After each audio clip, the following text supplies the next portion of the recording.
All right, action. Welcome everybody back to the Gnomon live stream.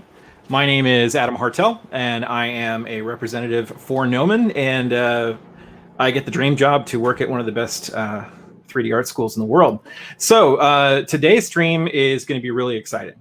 We are going to be speaking with Max Dayan, Education Director of Vocational here at Gnomon, and we're going to be discussing a lot of different things, including things like what an effective Gnomon student looks like, kind of the academic experience that a student has, our curriculum here at Gnomon, how we're training students for a 97% placement rate in the industry, our education programs, why our Gnomon instructors are so incredible at what they do. And we're also going to be taking questions from the chat. And with that, I should say that my colleague Xander, who is also a Gnomon admissions advisor, is in the chat today. And he's going to be there to answer any Gnomon-related questions you have during the course of the stream. If you've got any questions specifically for our guest, Max, you can also put that in the chat, and Xander will start pushing those through to me. We'll set aside some time during the stream to address your questions as well. So with that, guys, I would like to share a little bit about our guest today. As the Director of Education Vocational, Max Dayan is responsible for the development of the internal training process and procedures in support of initiatives affecting the education department at Gnomon, as well as mentoring students in all emphases of study. He also identifies and procures top industry professionals as qualified instructors for Gnomon. Based on his multiple years of professional industry experience, Max has been teaching at Gnomon since 2010. His background ensures that the highest standards of Gnomon's curriculum and instruction are upheld via the identification of implementation of new technologies. And he is also a graduate of Gnomon's own vocational program and has worked as an industry artist at Gentle Giant Studio. So with that, guys, I want to welcome Max on the stream. Max, welcome. Thank you so much for being here, man. Thank you. Yeah, how are you doing? Adam. I'm doing good. You did such a good job introducing me that I feel like we can just cut the stream now. Yeah, that's it, guys. It's been a great show. Thanks for joining us. Please tune in next week when I introduce another person. All right. Well, Max, we've got a lot of ground to cover today. A lot of really interesting stuff to talk about. But before we get to that, could you just tell us a little bit about yourself? Like, a little bit of your own journey and how you got to Gnomon. Sure. So I think I have a pretty typical journey for, our artists. I grew up drawing, being obsessed with comics and movies and video games. And that was a big part of my motivation to continue to create art. I self-taught for a really long time. It was just kind of a hobby or a bad habit, if you will. And then as I, got out of high school and got into my, late teens, early 20s, the digital art started to kind of like really take hold. There was a lot of, Photoshop had kind of established a foundation as being the premier 2D illustration tool. And then there was a lot of other little apps that had been coming out that I've been playing with. And so I got into computer games, and with that got access to Photoshop and other tools. And started, modding, was really where it started. I did graphic design to make a little bit of money here and there as a young, teenager, because you have your friend's family's business who needs a logo or, someone needs an album cover for their mixtape or whatever it is. So there's like little things along the way. But modding was really the thing that got me into 3D. So I did a lot of UDK modding. And then through that, this is like kind of pre-YouTube days. It was a lot of like reading the manual, trying to get good by just trial and error. And I came to the conclusion pretty quickly that I was going to need more help if I was going to learn the tools that the pros were using. And so I continued that mod journey and that graphic design journey, and I actually started my own company, which became fairly successful in graphic design for a while. And I just didn't really like it. I wanted to tell stories. I wanted to create experiences. It wasn't just about making art and then getting a paycheck. There was something more to that I was missing out on. And so I looked around. I went to a couple different universities and didn't really click with their programs and what they were doing. And then eventually found Gnomon, and I was part of the 2-year program there. And when I went to Gnomon, it was like pretty much all generalist program. There wasn't any specializations. We didn't have like the character modeling and the visual effects. We did it all. Yeah. And then we kind of figured out what we wanted to do from there. And then I was, I was lucky enough to, I worked very hard in school, but I was lucky enough to catch the eye of a couple of my instructors. And then they brought me in as a character artist, and I worked as a character artist for Gentle Giant for a little over a year. And then I went to Technicolor, and then I worked for Bad Robot as a freelancer. And I worked for a bunch of different freelance companies along the way. I went freelance pretty early in my career, just being a modeler. It's a little bit easier, I think, to do freelance, even pre-COVID, just because you're early in the pipeline. Someone says they want something from you, and you can just send it back. And there's not a lot of like, oh, he didn't handle, he's not in our pipeline, he's not there for revisions. It's like, you make what they want, and they're happy with it. So yeah, that was about it. And then a friend of mine contacted me. She was teaching at Gnomon, she was having a little bit of a problem with her class, so they asked me to come in and substitute, and I substituted for her class. And students kind of got their hooks in me, and a year and a half later, I joined Gnomon as a associate director of education, and I've been there for 10 years doing that. So yeah, that's kind of my background. I mean, there's a lot of other stuff that happened along the way, but of course, that's the quick. We have an hour to talk about ourselves on stream version of for sure. Who I am and how I got here. So I went as a Gnomon in 2006, I believe, is the class of 2006. I want to say it was, I can't remember specifically, but it was either 2006 or 2007. But when I went to Gnomon, the program wasn't a full 2 years. To answer your question, Cloud, it was only 7 terms long. And so, gotcha. we'd start in January, and we would be done in, March of the next year. Yeah. Yeah. And thanks for sharing that. And you're a pretty humble guy. I know you don't tend to, I've never heard you say any of these things about yourself, but I'll definitely say them on the stream, just for our listeners in terms of who we're speaking with today. Max spends a lot of time mentoring our students.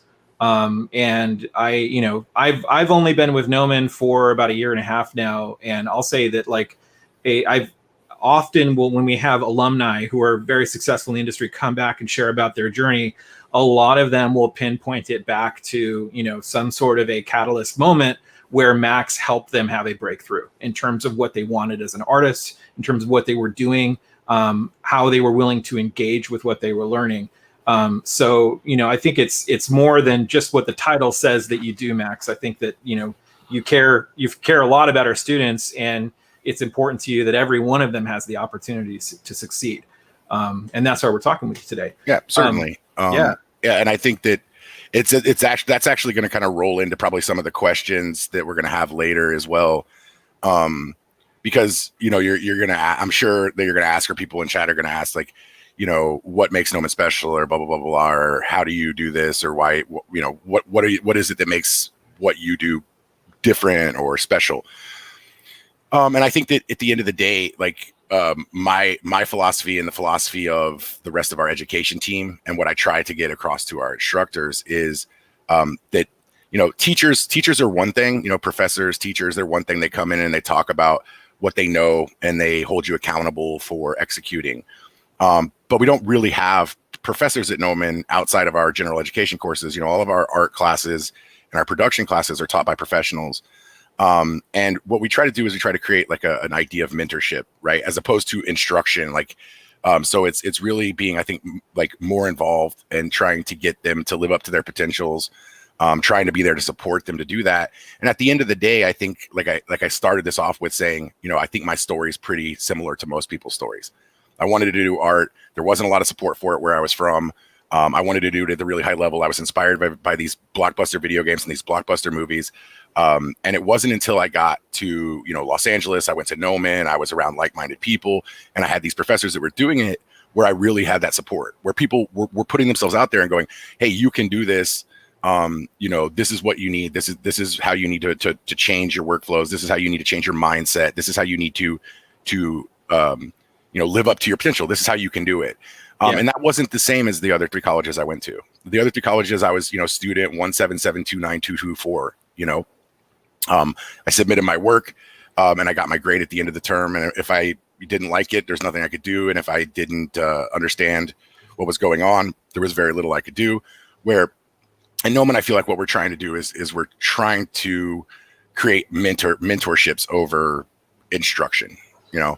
And it Absolutely. definitely varies from class to class, because some classes are going to be heavily lecture based, where it's like, this is an information dump and we need you to understand this information.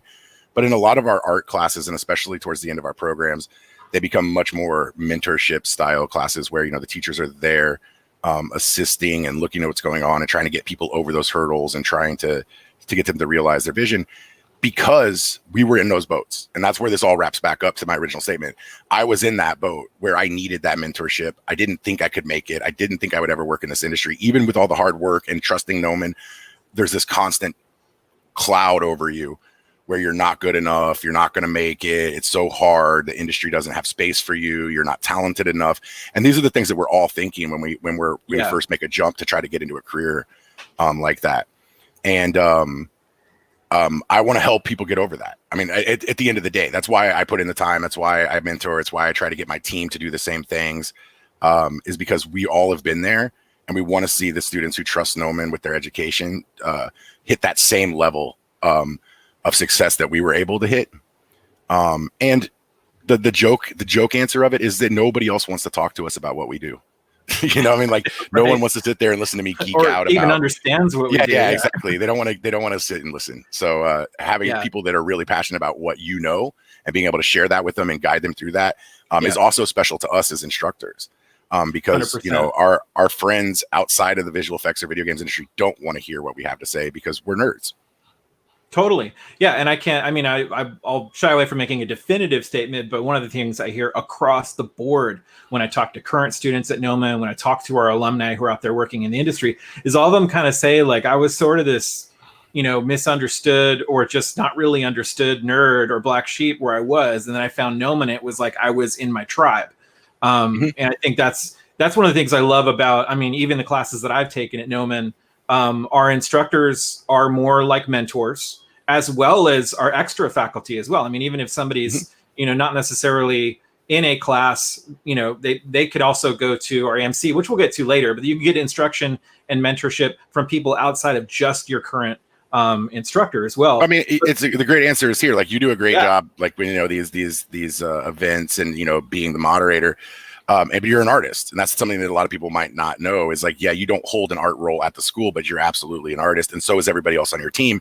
And so is our entire admissions team. That's right. And I think that's one of the beautiful things about Gnomon, is it's an art school founded by artists, run by artists, and typically roles that would be more administrative are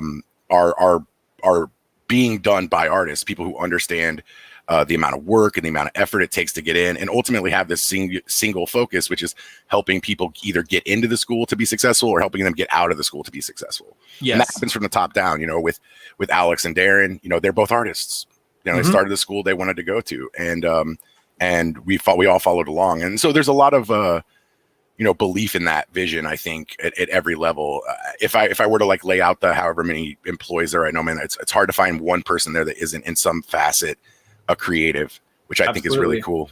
100%. And I love the fact that, you know, Gnomon is fueled by people that either graduated from Gnomon or wish that Gnomon had been around when they were looking for a college, you know, because we all are there because we 100% love it. And I think that totally comes out in the way that you do what you do, and everybody on the team does their thing. So I've got kind of just a simple flip deck I'm going to go through as we talk. Okay. And I'll, you know, try to put up some pertinent slides and stuff like that per the conversation. But this isn't going to be a presentation, guys. You know, this isn't a linear kind of thing. We're just going to cover some ground, and hopefully we've got some inspiring art and some good visual aids for you. So let's get that up if we could, please, Miranda. Thanks. So yeah, jumping into Gnomon specifically, I think one of the first things I want to talk about is sometimes we get a lot of feedback from people as we're engaging, you know, prospective students at Gnomon, and I'll either sense or literally hear people say that they're intimidated by the kind of art that our program students are producing, and they're concerned, you know, that they don't have enough talent or skill to pursue the program. What would you say to those concerns about someone looking at Gnomon? I would say that they're unfounded. I think that there is no such thing as talent, in my opinion. I think that some people are born with maybe better memories or better observation skills, you know, inherently. So it seems like they maybe are better than you because they are picking up on things that you aren't trained to see yet. But I think anyone can become an artist. I mean, you can teach creativity, you can teach the skills necessary to do this. And there are a lot of different ranges of art in our industry.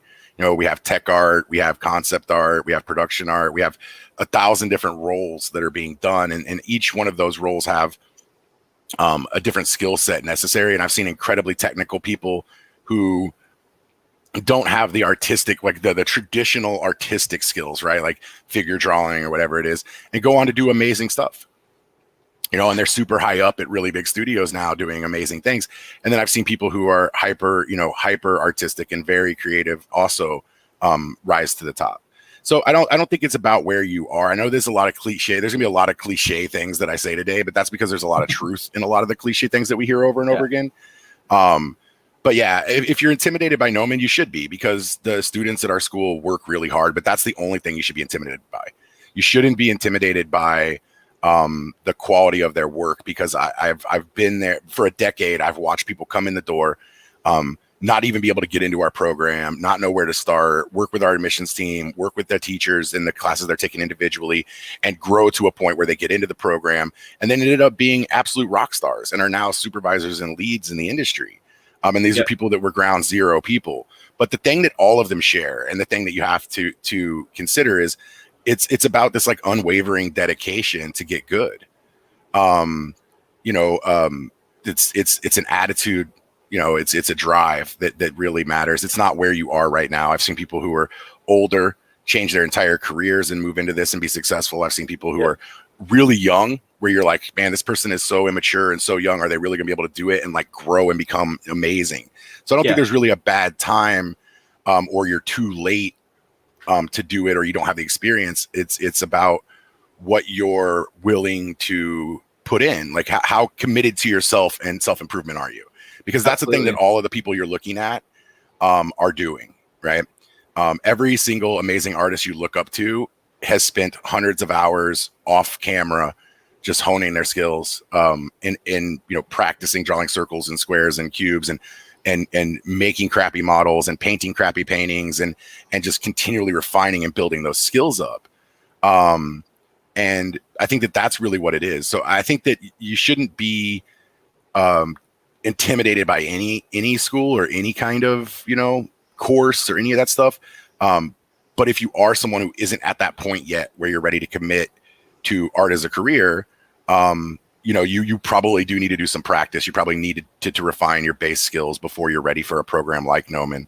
But when you're ready for that, it doesn't really matter. As long as you're committed, then I'm pretty sure anybody can do what we do. And that's not to take away from anyone. It's actually the opposite thing. It's not to say anybody can do this. It's really easy. It's not really easy at all.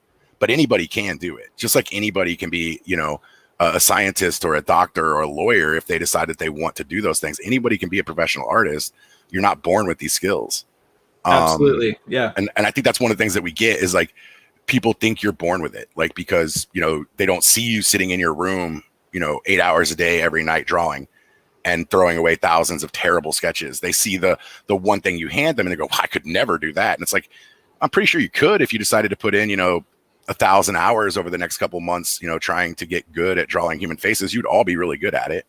Sure. Well, and I think, that being said too, it's like I think it's one of the things I love about Gnomon is there tends to be this really mysterious, foggy idea out there about like career artist, like that seems so mysterious how to achieve.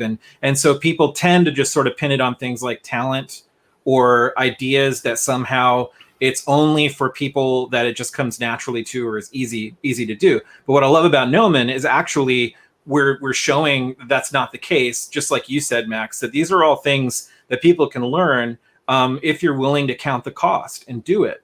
And I think Gnomon makes the cost that has to be counted very clear.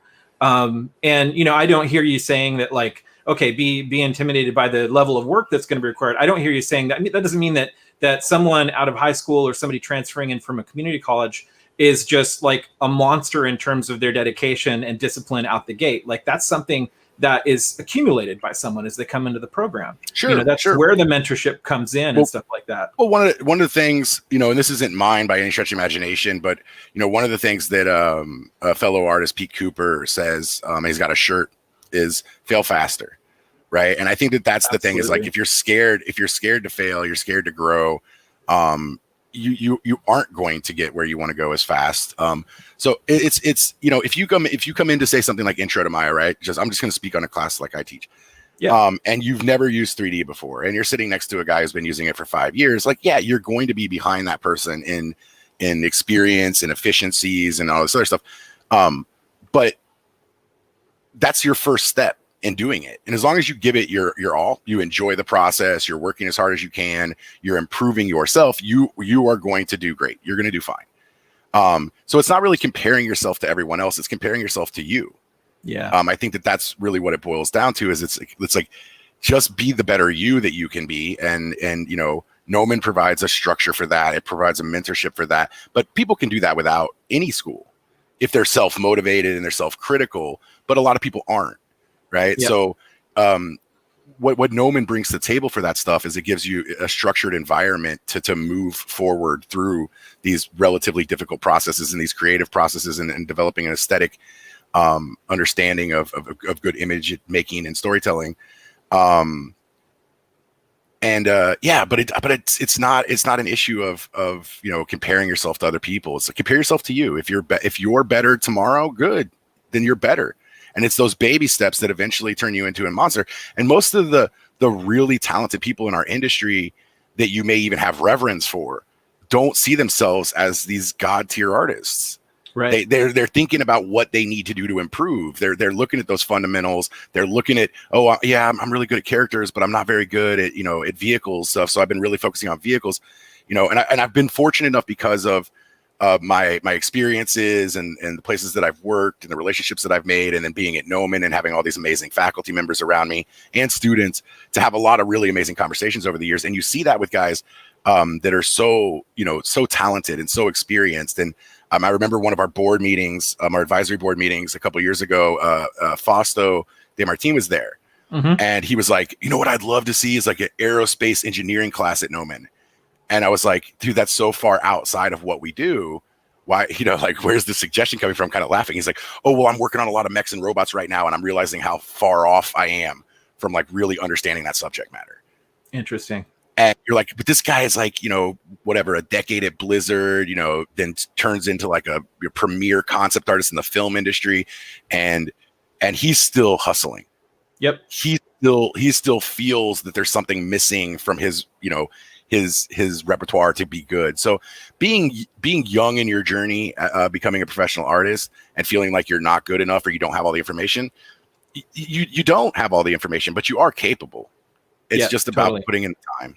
Really. Well, yeah, and to be surrounded by people that are further down the journey than you are, who are 100% dedicated to you. Like, they are giving their entire day to provide you with that structure, to provide you mentorship, to help you to do the thing which you said, Max, and I think is so difficult for most artists to do, is the idea of like, compare yourself to you. Like, don't try to be anybody else. And that's actually how you can become the best artist.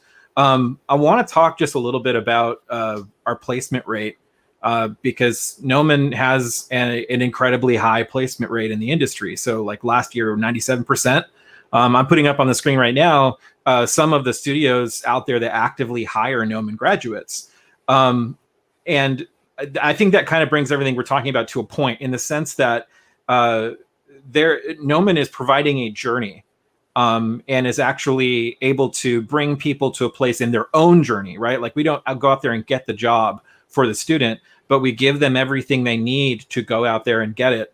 And our student population is very diverse, right? Like you said, people coming in with all different skill levels, all different kinds of proficiencies.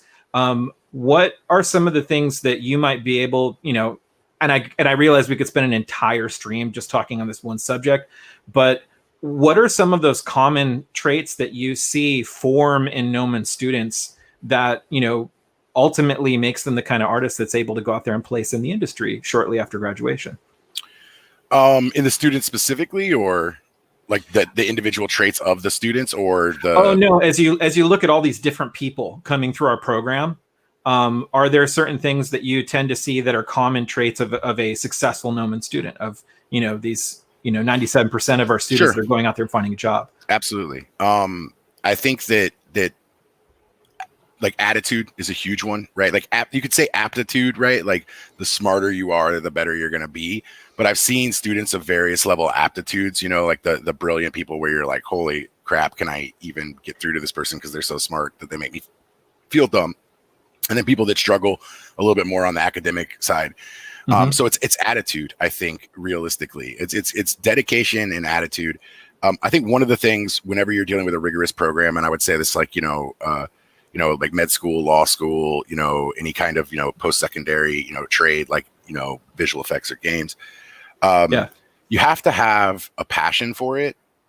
And I think a lot of people have the passion initially, but what happens is that passion wanes when they start getting, when they start struggling, when the going gets tough, right? You start to question things. And so I think that the attitude of, I can do this. It's okay to fail, enjoying the process of failure.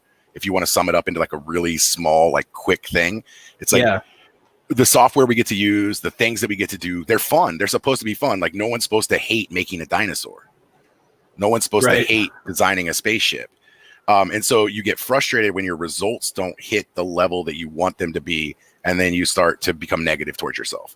And so I think that the one thing that I see with most of our, like, standout students, and one of the things that I see with, a common denominator in success is the attitude, is that positivity, that drive, to stare a shitty critique in the face and go, I'm going to fix all this stuff because I can do better. As opposed to, this makes me feel sad and I don't like people saying mean stuff about my art. You're internalizing it. You're making it about yourself. You're not making it about the art. And so I think that that's the thing is attitude, really. If you're passionate and you're driven, and you're having fun doing it, then even when you fail, it won't matter. You have to, you get to play with all these cool tools with Maya and Houdini and Substance. And it should be fun.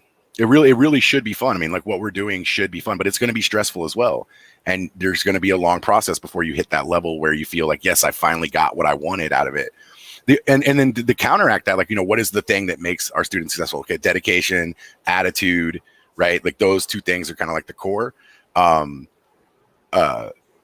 also this idea that they enjoy the journey, like more. Yeah. Like, totally. that it's not about necessarily what's happening right now. It's not about where the terminal end of this is. It's not what's happening at the end of the program. It's what's happening right now. It's like, okay, I've learned something new. How can I apply this? That kind of creative, not only creativity in the work that you make, but the creativity in like connecting the tools.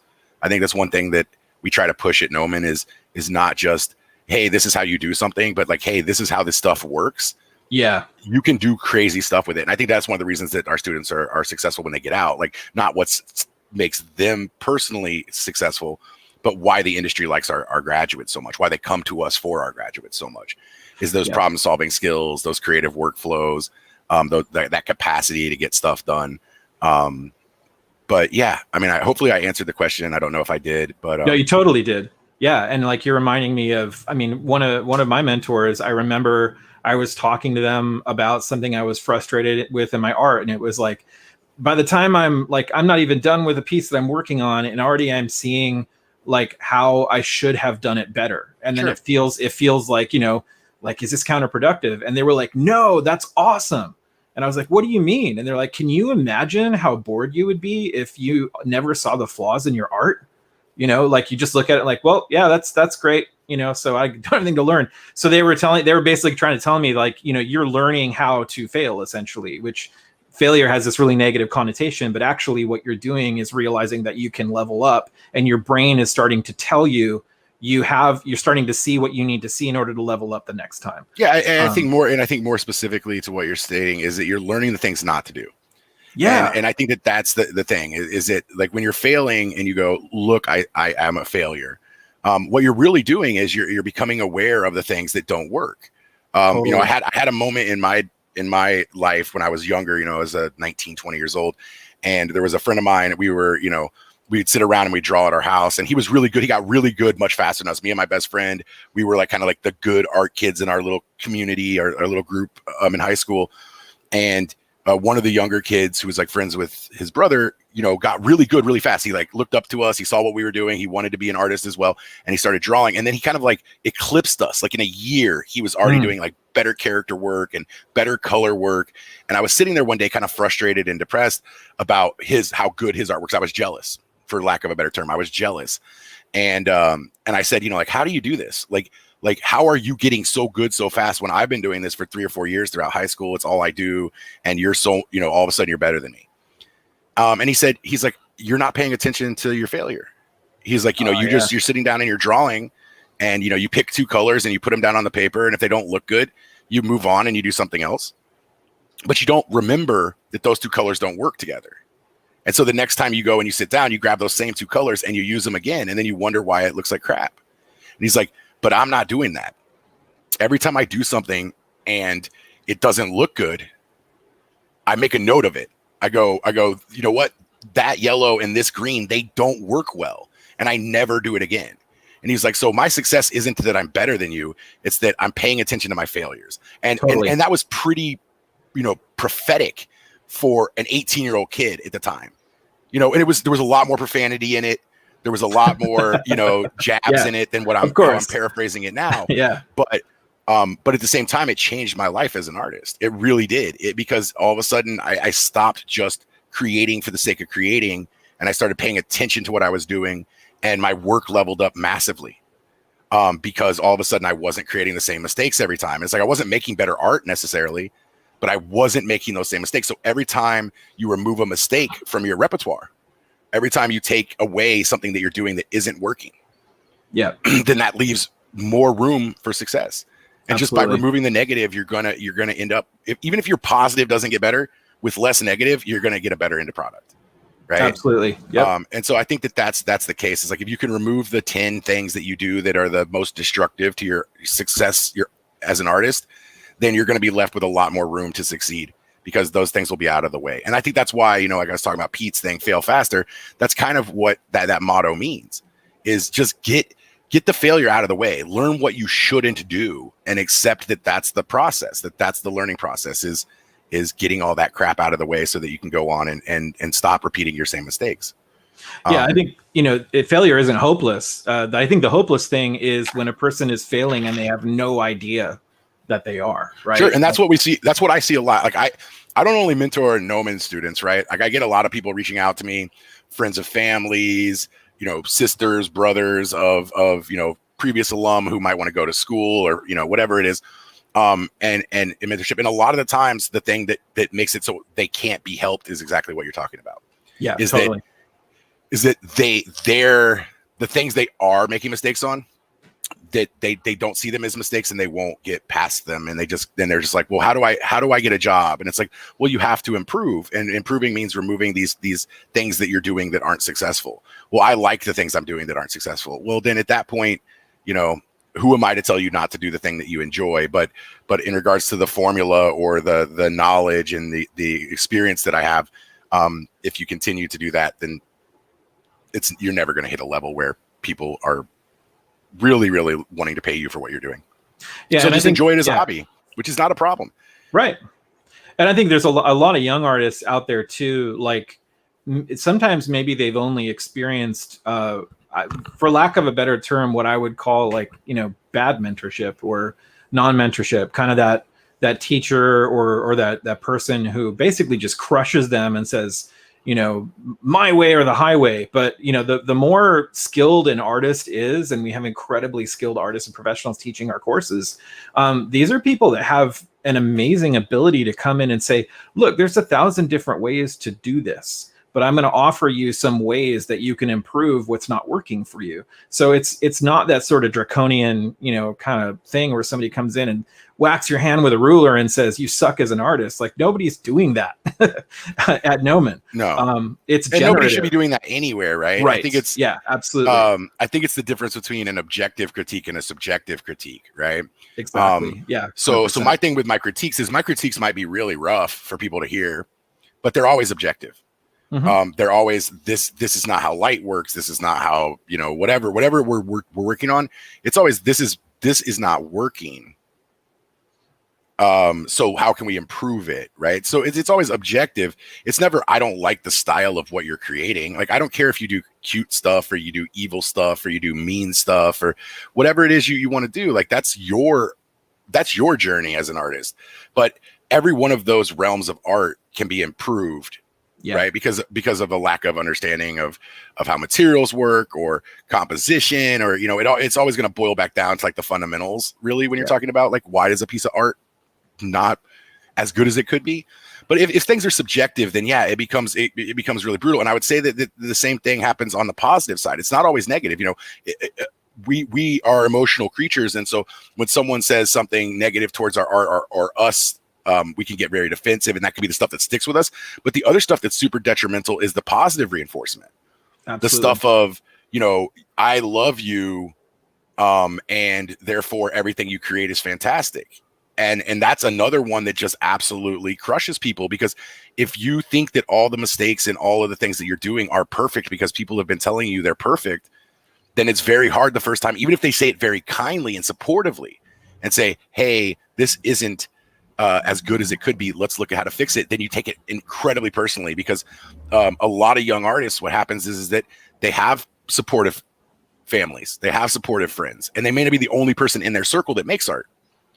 So when they hear, you're so great, this is so awesome, over and over and over again, even when it's not, then that can lead to a false sense of success. And it also reinforces bad habits.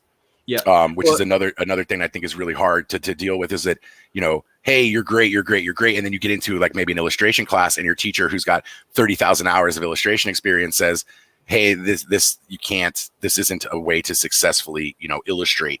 You need to try these other techniques, clean up your lines. Don't be so sketchy.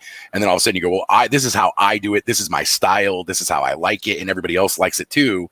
And then you go, like I said, if you're creating art for yourself, then that is totally fine. But we're talking about a completely different thing here. We're talking about creating art for millions of people. And at the end of the day, if you're going to make a video game and and 30 million people are going to play it, then realistically, it has to be something that they like as well. Mm-hmm. You can't take that approach that my art is for me, because it's not in commercial art. It's for the audience. It's for the viewer. It's for the player.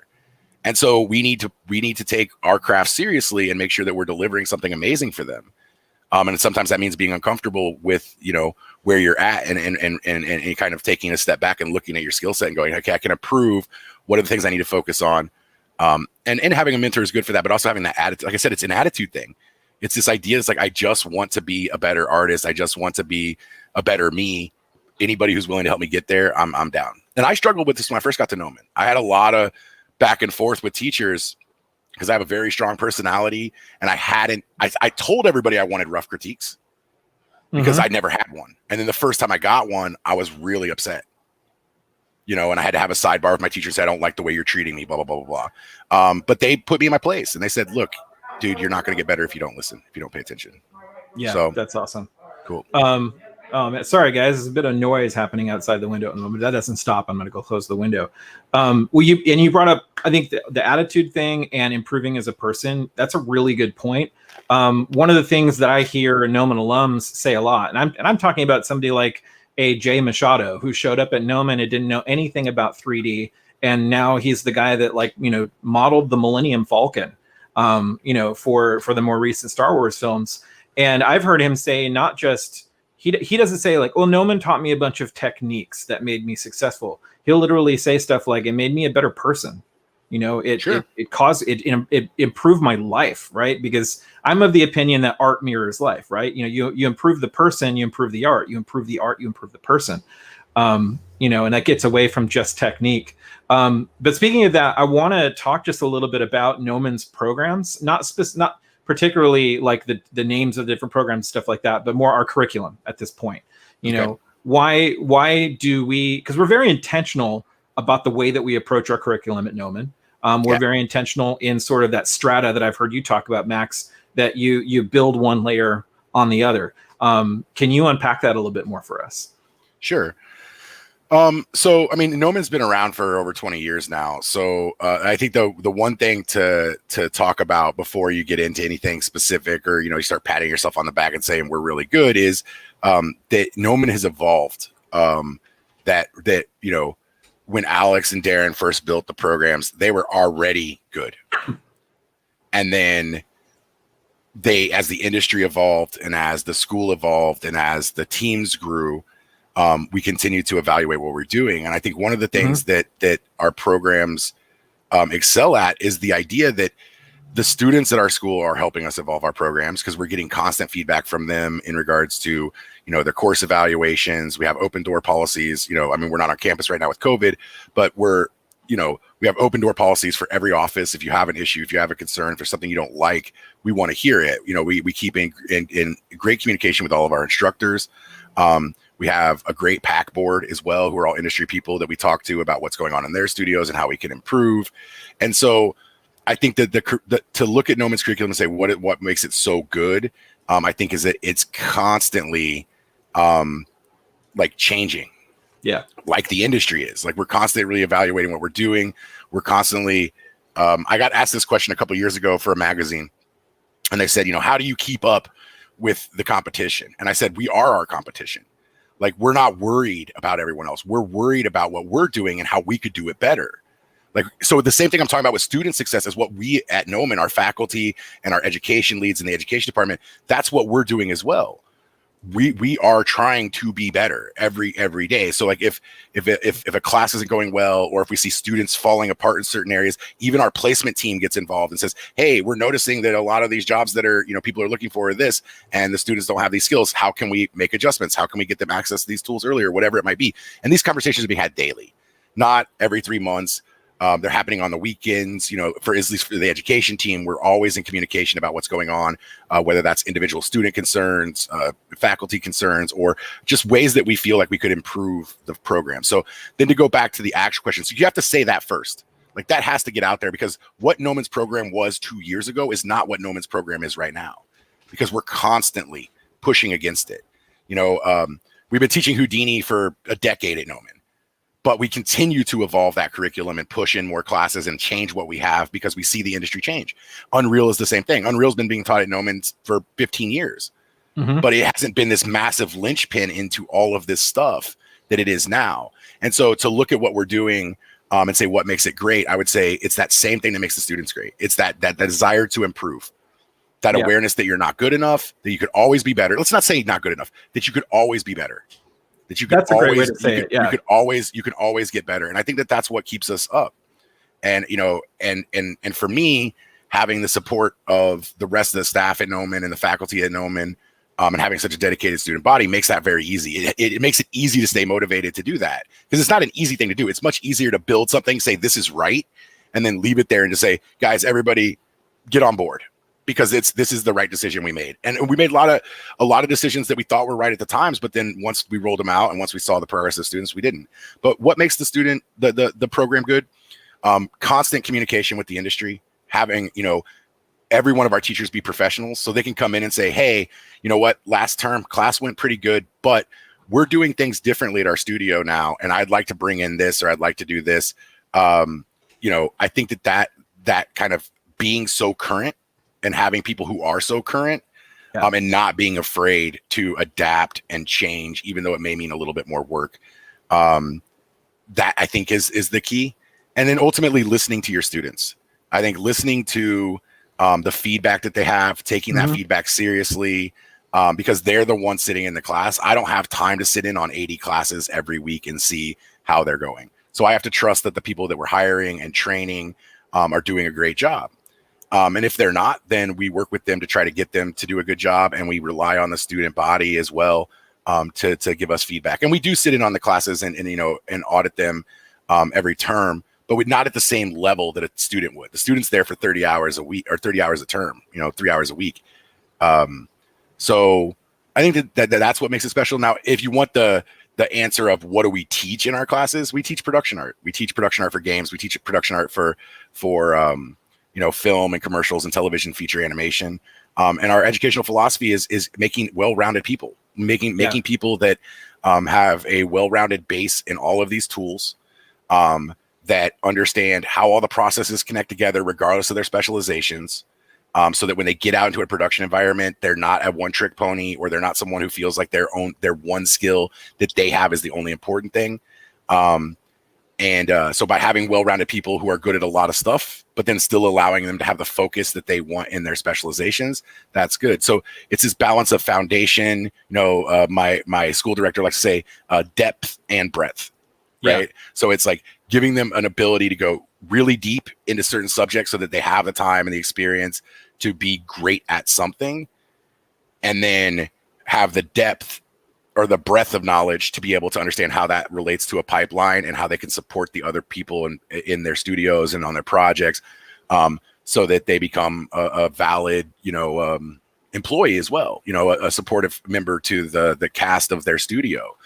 So I think that's the answer to the curriculum. And I could go in and say, we learned the industry standard software in all the production studios, which we do, but that's not what makes it great.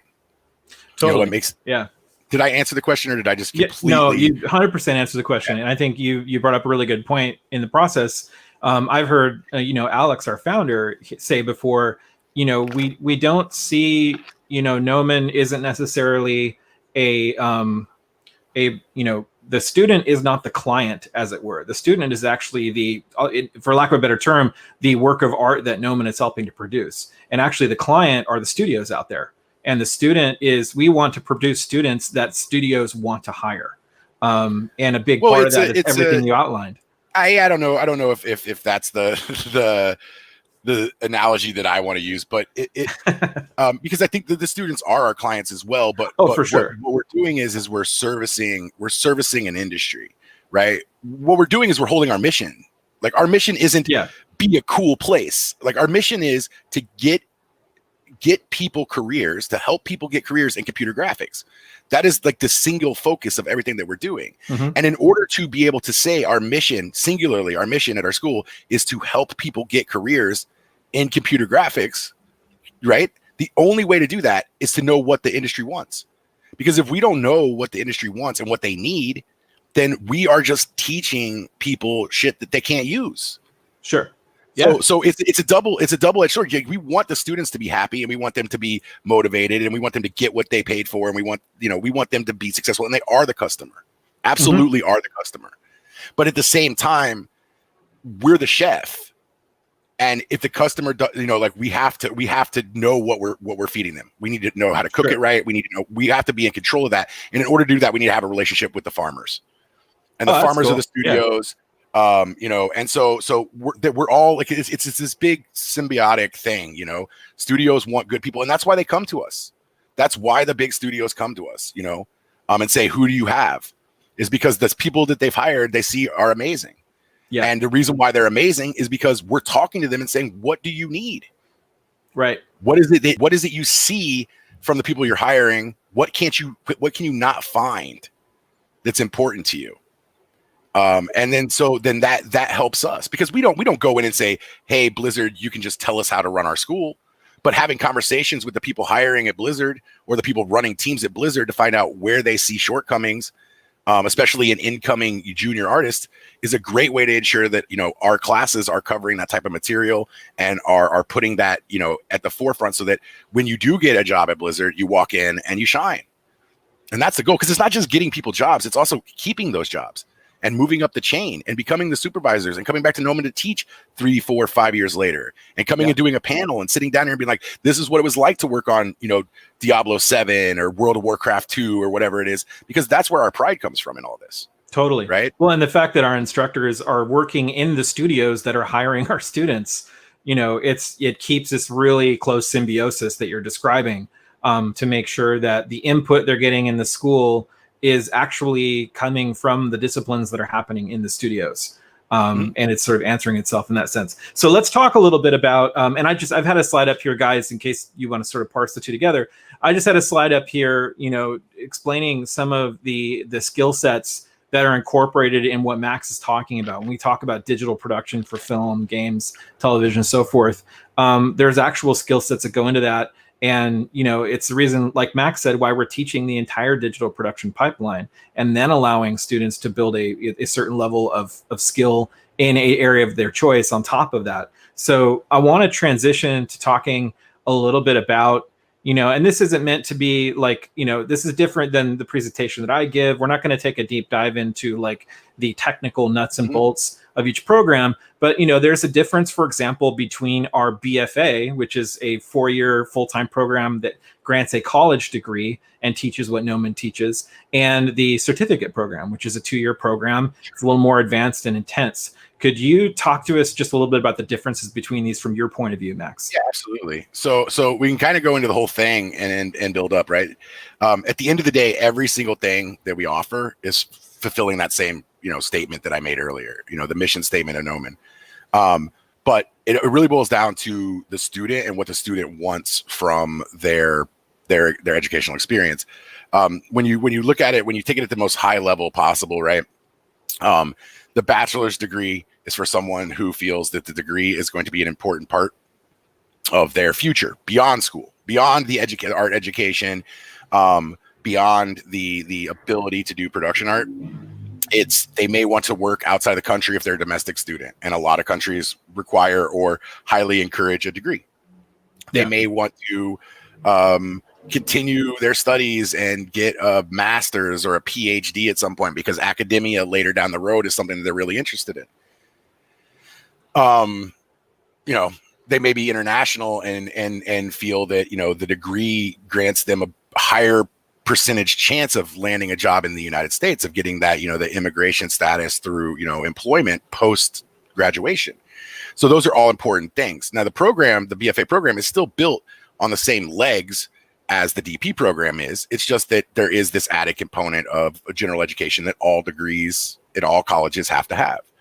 So it's 4 years. There is a small deviation because we have to add, I think it's 8 to 10 general education courses into the program. So that's obviously 8 to 10, art classes that aren't going to be available for you. But the difference being is that if you don't have a degree, and a degree is something in your future that is really important to you, not for your career, because I don't think that degrees matter for the career, but for things beyond your career, for your ability to travel the world and work in different countries and be able to teach at a higher level and all of these things.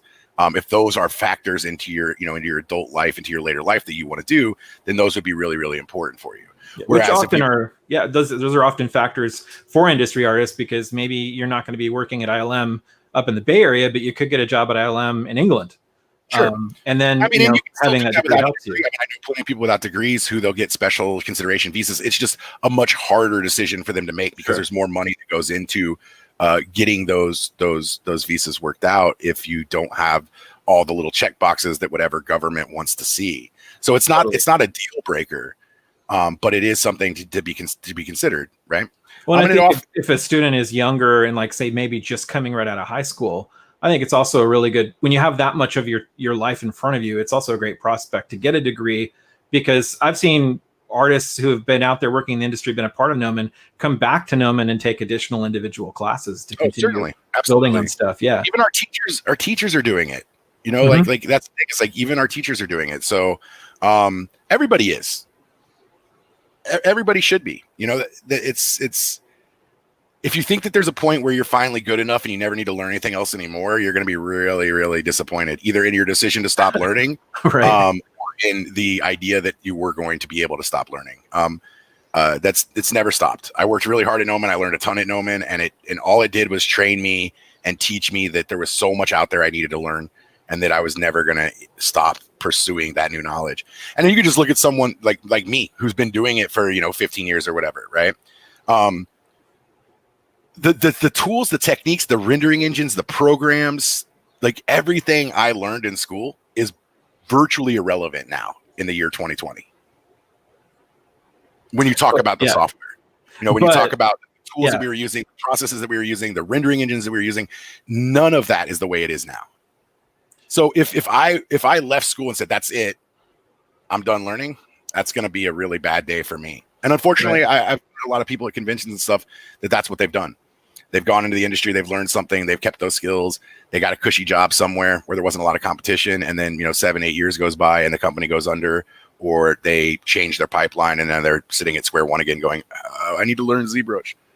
And I've talked with industry artists that have said exactly the same thing, and I've been like, well, then why learn the stuff that's irrelevant now? And they've all said like, well, no, you have to have a foundation. You have to start somewhere. There's a difference between what I'm saying is irrelevant. Irrelevant is the technology. It's something that I tell people the first second intro to Maya is like, the software is irrelevant. It's the processes that we're doing. It's the problem solving techniques that we're learning. It's the artistic stuff. Like, it's not that what I learned at Gnomon is irrelevant. What I was saying is that the technology I learned at Gnomon is now irrelevant. Yeah, because it's changed for sure. Yeah, mental ray doesn't exist anymore. At the time, it was the premier renderer in the world, and we had some of the best guys, mental ray guys from DreamWorks and stuff, coming in and teaching us how to use this rendering engine. And now, like, it doesn't exist. Like, so if you're a mental ray master and you did nothing but mental ray for the last 15 years, like, what are you doing now if you didn't pick up Arnold, if you didn't pick up Redshift, if you didn't pick up, V-Ray, if you didn't pick up RenderMan, if you didn't pick up those other things, what are you doing if you just know mental ray? So I'm not saying that. I'm saying you have to keep growing. That's the only point I'm trying to make. Totally. Well, and I think you brought up a good point in the sense that, like, and I've heard you say this, that Gnomon isn't about teaching a software package. It's actually training you how to be a monster learner, right? Like, it's training you how to devour that software. So if what you learned was ZBrush, you're not also just totally dependent on ZBrush, but you can go and take those foundational skills. Those things will always be true, and go to another studio that uses Mudbox and transition into that sandbox. Yeah, it doesn't matter. Totally. You can either sculpt or you can't sculpt. Yeah, and I think that's the difference. You can't build a material. Like, knowing V-Ray really well is not going to make you an amazing texture artist. It'll help you get some things to look pretty occasionally, but you should be able to swap renderers, swap modeling tools, swap sculpting tools to whatever gets the job done the best for you. And still be able to create amazing art in it. And I think that's one thing that young artists struggle with, because they think that they need to learn a tool, not they need to learn how to be a good modeler. But anyway, let's stay on track. We'll go to the DP program really quick. The vocational program is basically for people who may already have degrees, people who don't want a degree, who want a faster paced program, where general education courses and the actual BFA doesn't matter to them. They just want the knowledge, and they want to get out there. They want to work. They don't care about working internationally. They don't care about any of that. They just want to get it done. And it's a super intensive program. It's the program that Gnomon was founded with, professional training, for people who want to be professionals. That's basically it. It's all art, all design, all the time. There's not a lot of GE stuff. There's still foundational art stuff, but there's not the general education, like writing, math, that kind of stuff is not there because it's not a degree. So it's vocational. It's training for a job. It's not training for a job plus education, right? Plus the degree. Yeah. Yeah. I think a lot of times we'll have to say about it because they're so tightly connected and scaffolded so similarly that their goals are the same thing. But the big difference, I think, with the DP program is just the amount of options you have, specialization options that you have through the program, because we do have, the generalist film style stuff, and we have the game art stuff, which we have in both the BFA and DP, but we also have these other specializations like character and creature animation, visual effects, and modeling and texturing centric, so that we can get a little bit more granular because we're not bound by the same general education scaffolding. But do you find that, like, a lot of the people that come into the 2-year certificate program, do they tend to be people have maybe just a little bit more mileage? Either they've already been doing some art, or maybe they already have an art degree from another institution. I was saying earlier, like, they either already have a degree. Some of them might be coming, they were worked in advertising or illustration or something like that before they came to the program, or they were just really dedicated in high school and they don't want a degree.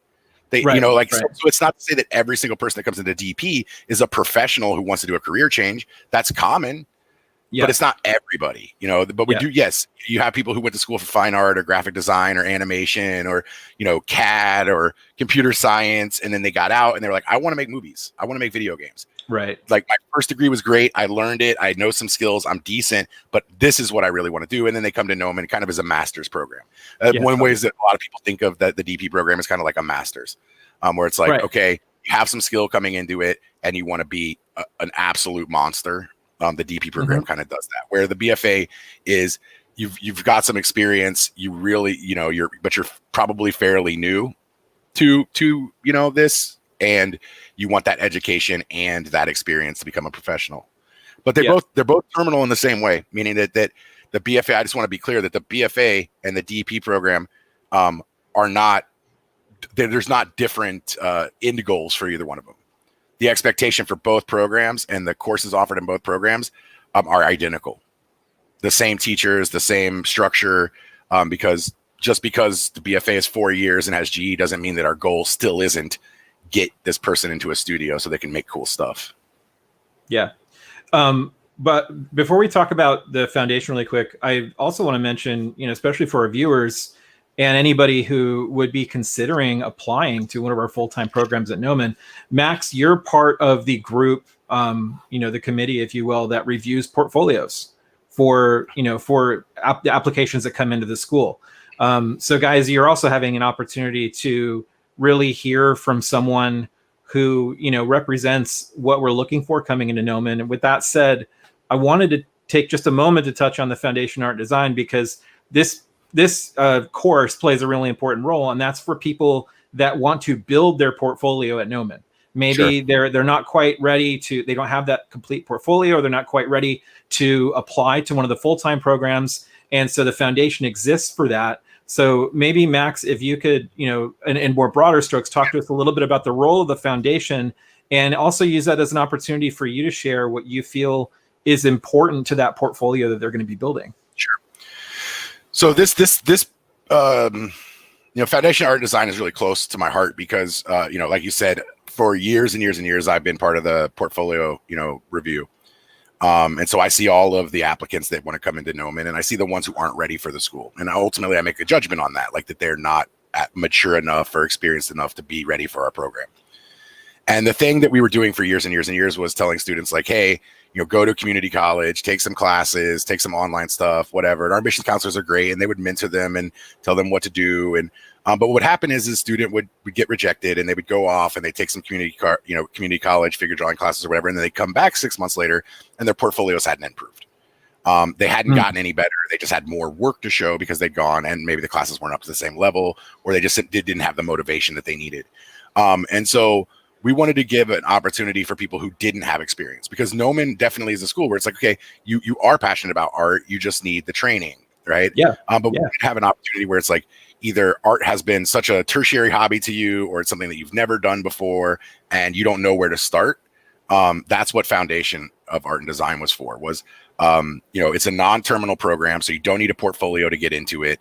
It's heavily discounted so that it doesn't have as much of a financial barrier or financial risk if it is something that isn't what you want to do. And it provides you the same access to the Gnomon instruction that all of our full-time students would get.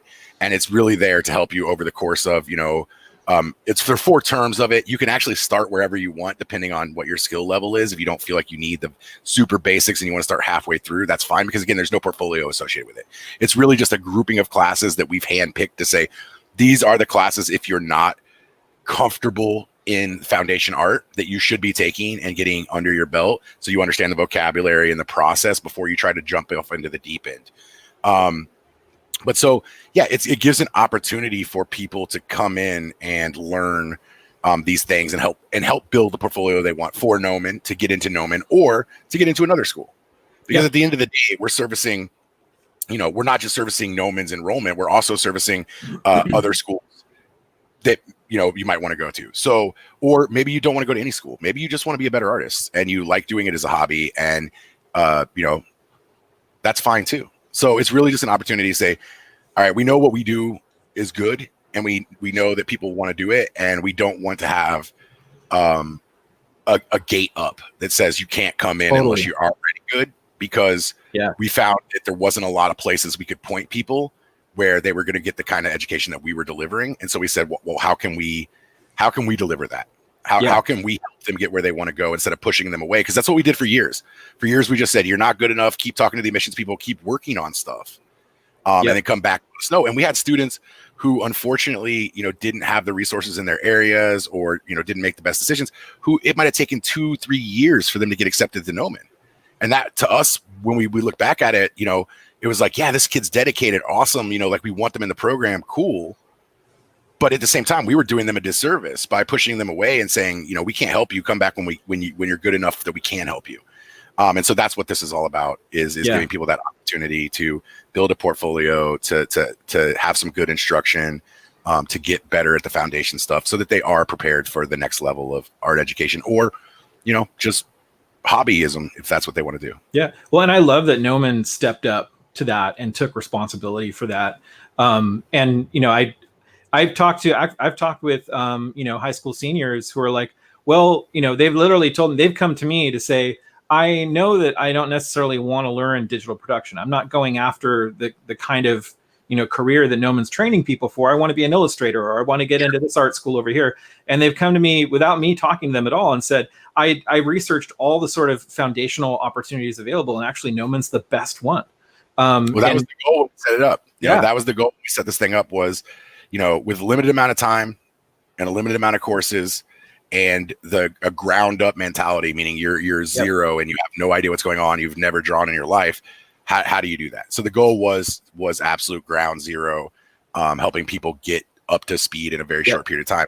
Now, obviously, the program is only as good as the students and the dedication they have inside of that program. But we've seen a lot of success with this program. I've been very happy in that. Like, I think it's 3 years old now at this point, right? So it's very young.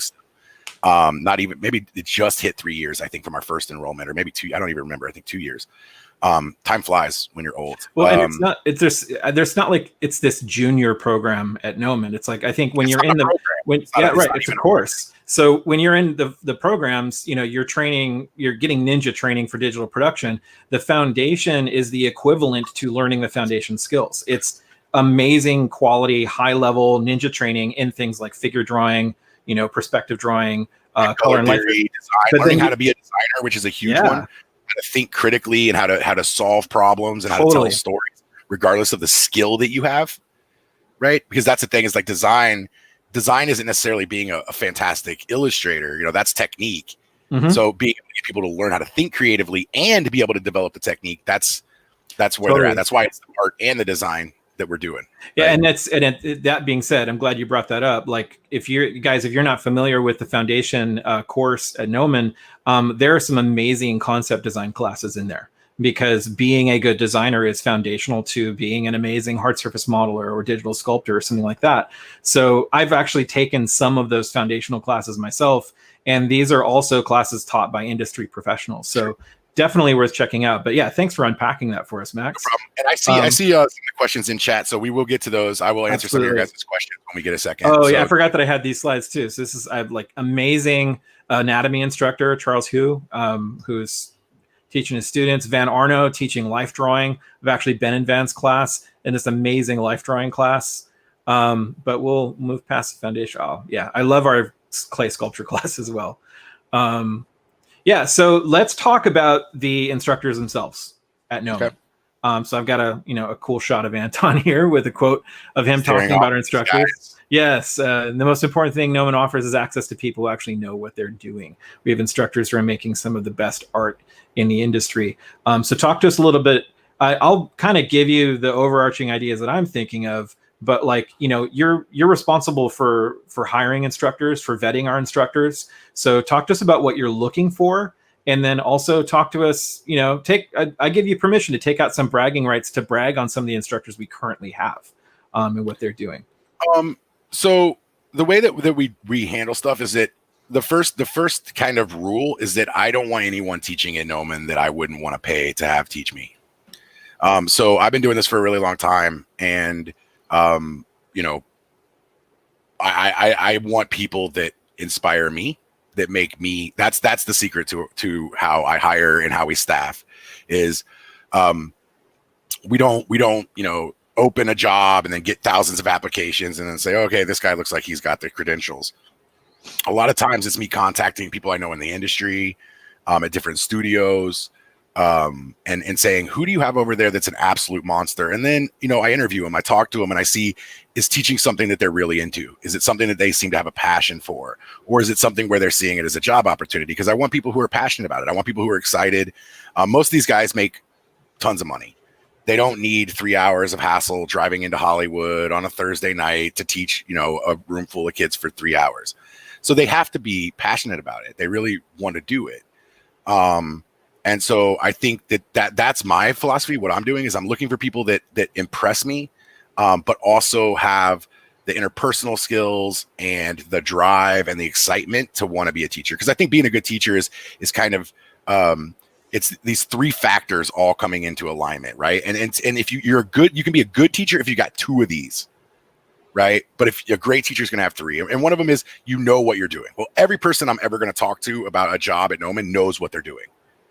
They all have the experience. They've all got the time in the industry. They've all got big projects under their belt. So that's not an issue. The next one is their excitement about what they do.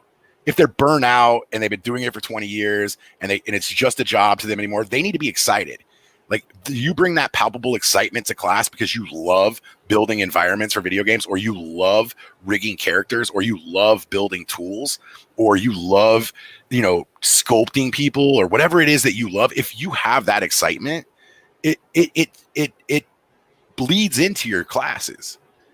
They get excited. They want to do the work. They see that you care about this. It's not just, let me tell you some words. It's, oh my God, this guy really loves, doing trim sheets. Like, I want to do trim sheets now. So if you got those two, you're good. And the last third is a little bit of psychology. It's being able to see what motivates your students. It's being able to see when you're losing them. It's being able to see what motivates them. And like I said, if you can do all three of those, you're going to be excellent. And I think most of our teachers can. If you can do the first two, then you're a good instructor. And, and that's what we're looking for. So I'm looking for people who know their stuff. That's the bar of entry. And then I'm looking for people who are passionate about it, who have ideas, who really want to share those ideas.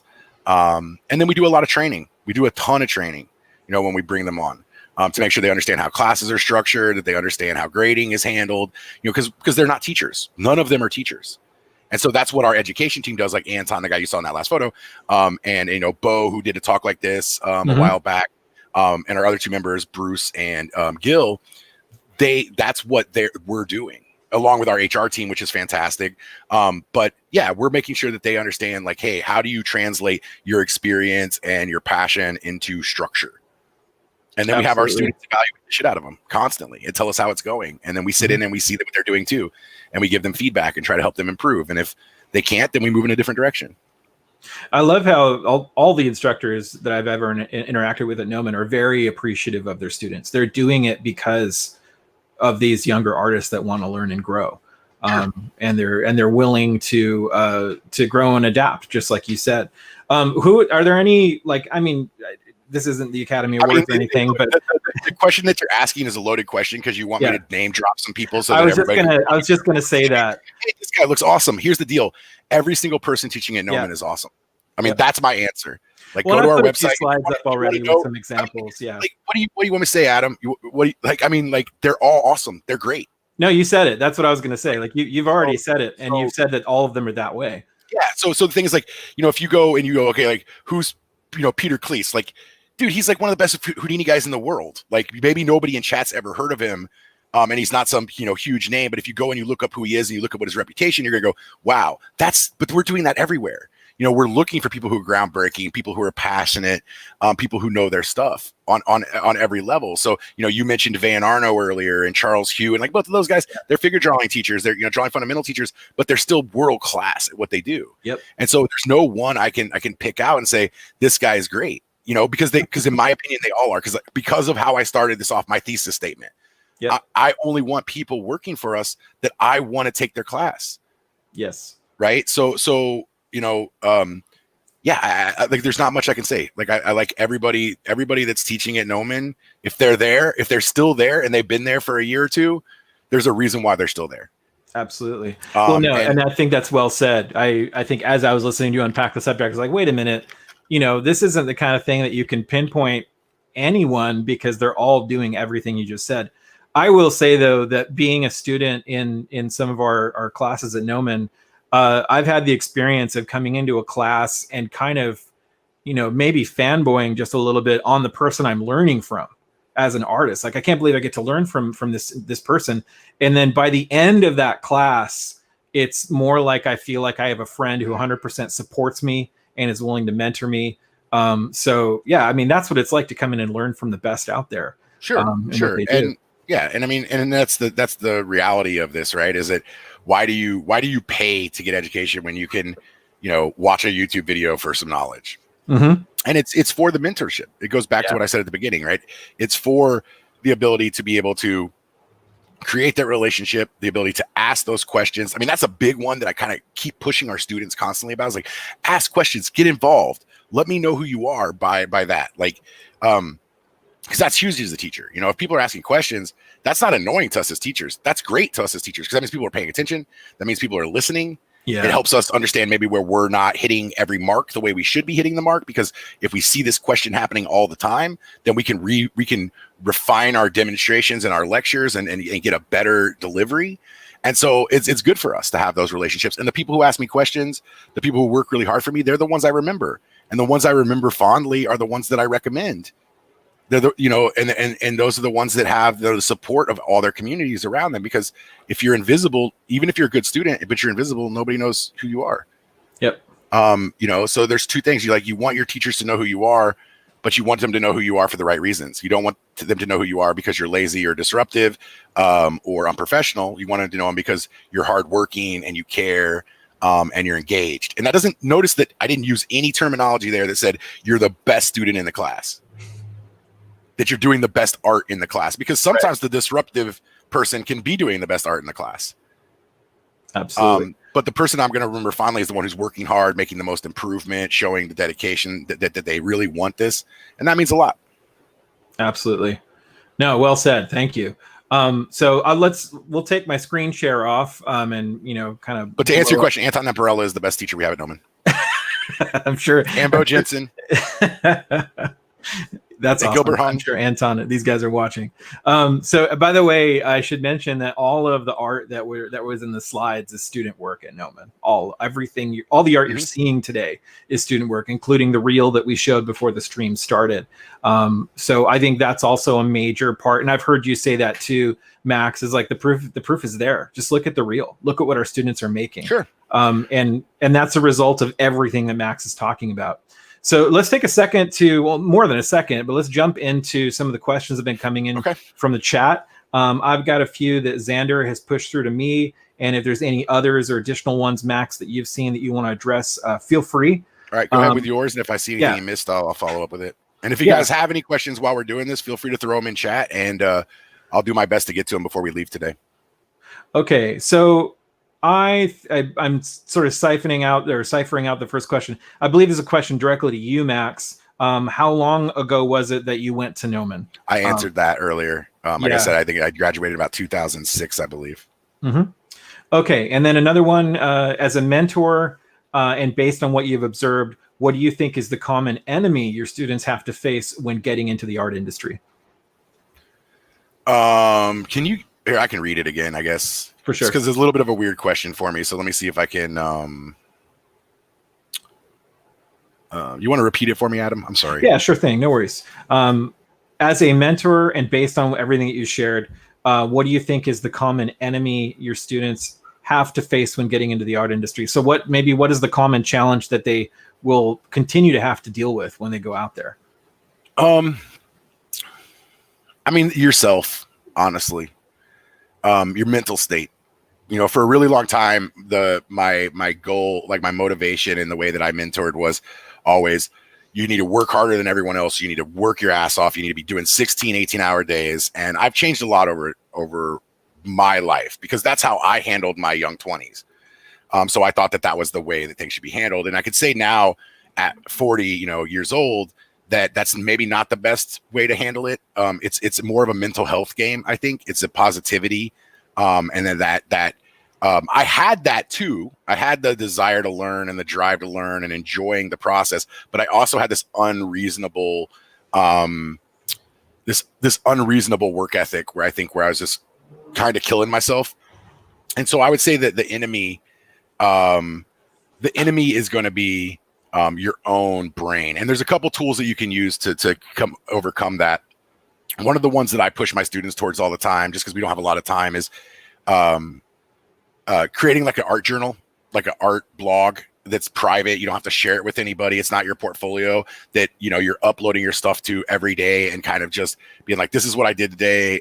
Tomorrow I'm gonna try to do this. And like just keeping track of what you're doing so that you can go back and see the progress you're making. Cause your brain is really good at telling you you're not good enough. You're never going to be good enough, blah, blah, blah, blah. And if you have a receipt of what you're doing, then I think that that's easier to shut your brain up and say, shut up brain. I am doing good. Look at where I was 3 months ago. I'm really improving. But I think it's the biggest enemy is yourself, your own self-doubt or your negative energy that you put on yourself, your fear of failing. And so creating a system for you to push through those things, because we all share that. Like everybody, I think everybody who's an artist has some aspect of that fear of failure, or that imposter syndrome, or whatever it might be to you. So anything you can do to keep yourself focused on your goals. And sometimes that means like making sure that the hobbies and the relationships that you have prior to taking on something as serious as Gnomon stay intact. You know, don't quit playing video games. Don't quit watching movies. Those are the inspiration that brings you to this career, and you should enjoy those things. They should be the motivation to keep you working through, you know, the long nights and the hard projects. So I think that that's the biggest thing is like you're your own worst enemy. You know, but then at the same time, you're your own best advocate.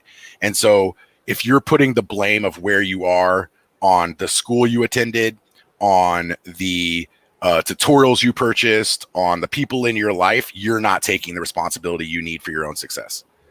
You're the only one that can make that work. So I see a lot of people, unfortunately, maybe pick the wrong school to go to, or are surrounded by toxic people, and they want to give those things too much power in their lives. Your bad education does not have that much power in your life. You have the ability to go beyond that and continue to improve. So it's you're your own worst enemy, but you're also your own best champion. So you have to learn how to focus your energy on things, you know, positive things, and learn how to learn from the negative stuff, but don't let it define you. That's my answer to that.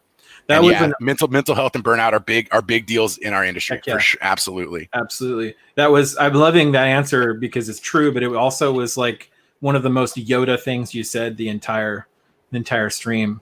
You're your worst enemy and also your best advocate. And it's so true. It's very true. It's very true. Like I said, it's easier to stomp around and go, it's all hard work, it's all dedication, but it's not. It's not, because you can work all day long, and if you're negative, or you're exhausted, or you lose focus on what it is you're trying to accomplish, then you're just working to work. You're just digging a pit. You're not actually building anything. But I do want to follow up with this this person who just asked a question, and we'll come back to yours. Is like, how much time do instructors have for students since they're working professionals? Do office hours exist? So actually, Gnomon has a really amazing system in place for that. All of our instructors are working professionals, and so they do not have a lot of time for students individually, because they may only be on campus or teaching for 3 hours a week, and the rest of the week they're working 60, 70 hours at their studio, especially because a lot of them are very high up in their career. But we have a system called the Academic Mentoring Center, which is basically our education team, who are the people I jokingly called out a second ago: Anton Naparella, Bo Jensen, Gilbert Hung, myself, and then we have two other members of that, Tran Ma and Miguel Ortega. All of us are professional visual effects artists that Gnomon brings on. We all have different disciplines. I'm a generalist. Bo is a visual effects supervisor, like /TD. Anton is a game artist. And Gil is a professional illustrator and foundation teacher. And then both Tran and Miguel are like super high-end visual effects artists, generalists as well. Texture painters, modelers, compositors, lighters, and they're very, very talented. And then we're available pretty much like 7 days a week. And so right now, normally we all have an office together. We have separate offices where we can meet with students during the week and schedule appointments and help mentor them. They also most of those guys are some of our demo reel teachers, so they're helping students at the end of the program as well. And then Outside of that, now in this COVID environment where we're all, working from home, we're using, teleconference software basically. So like Zoom, we use Microsoft Teams because it's integrated into all of our emails and our documentation and stuff. But yeah, we do appointments through Microsoft Teams all week long. So a student has a problem with something, I'll get in a call with them. They can share their screen, they can send me files, and then we can work like that. So we have a massive support team at Gnomon, but it won't necessarily always be the teacher. It'll be someone from our education team. But a lot of our teachers will, support via email or Skype calls or whatever if they have the time to do so. Yeah. Well, and I've definitely, I'll give it also just a shameless plug for our online platform, because I've had a great experience taking classes online at Gnomon myself. And one of the cool things about that is part of that portal in a class, you've got basically a chat. There's a whole chat system that's set up that you use outside of the classroom. So what you get is this cohort of students that are all building off of each other, but I can also post a work in progress on an assignment. And then, my creature sculptor instructor, Jared Kraszewski, will at some point, chime in on that. And I've gotten like paint overs, I've gotten notes, like you'll get art direction. Sure. So it's pretty cool. I think everybody's doing absolutely everything they can. Sure. And then the AMC is like an incredible addition on top of all of that. And I've seen you guys over in the AMC, and everybody is generally very busy pouring knowledge into students and helping them out with whatever they're facing. Okay, so yeah, getting back to some of the questions. Somebody just mentioned, does WETA take a lot of your students? I heard they don't take juniors.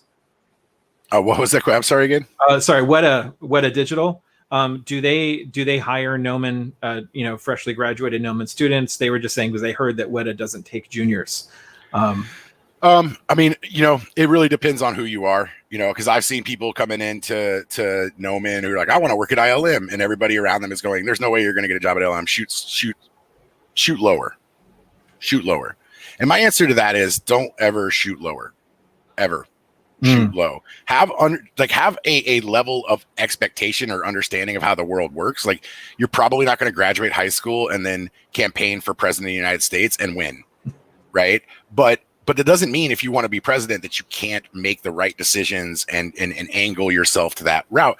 But that same student who said, and this was day one of him starting program, I want to work at ILM. It's what I want to do. I want to be an effects artist. Everybody's telling me, that it's a pipe dream, that And I told him, look, dude, you can do it, but it's going to be a lot of work because ILM is one of the best visual effects places in the world. So if you want to have that job, you're going to have to be better than everyone else. Plus you're international. Well, his name was Sink Kalar. His first job was at ILM. He worked there for like 3 or 4 years before he left to go work in the game industry. Wow.